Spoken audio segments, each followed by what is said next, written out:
okay for you to come in and say, what if my box wasn't that wide, or what if I, you know what I mean? Like, as it is, you're telling me this is all a part of your composition.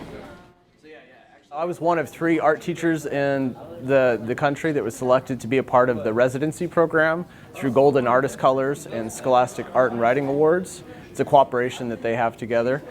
They sponsor this residency, which takes place in upstate New York.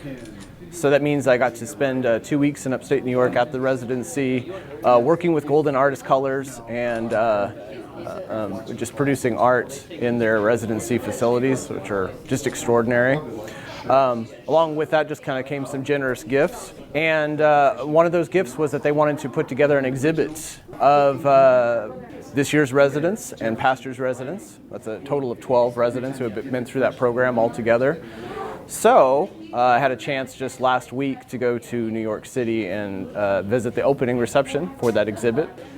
It was just about them wanting to reach out and recognize the work of art teachers and kind of give them some validation. And I think that sometimes that validation is a little rare from such an outside source to say, yes, your work deserves this kind of recognition.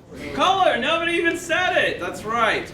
So there are a lot of tools available to you today. If you wanted to add watercolor to this, watercolor works really nice, I think. Or if you wanted to develop some like... I'm primarily a painter. And I'm very inspired by, honestly, observations about the Midwest filter into my work a lot.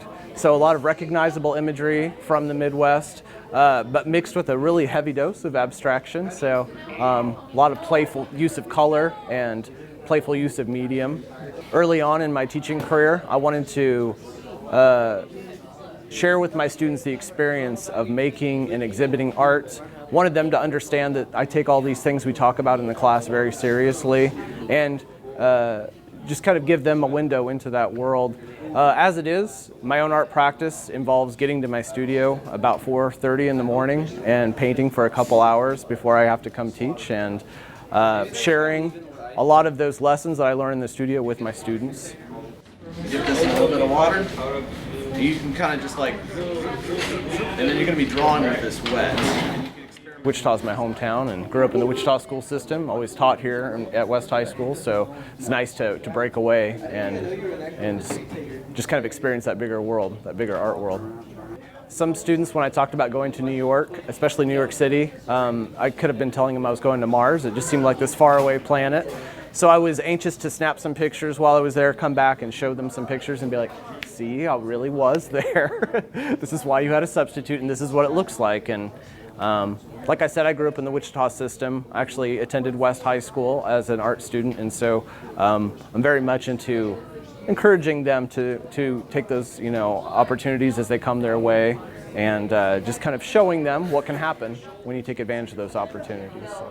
The landscape is a little looser. It's not quite as crisp.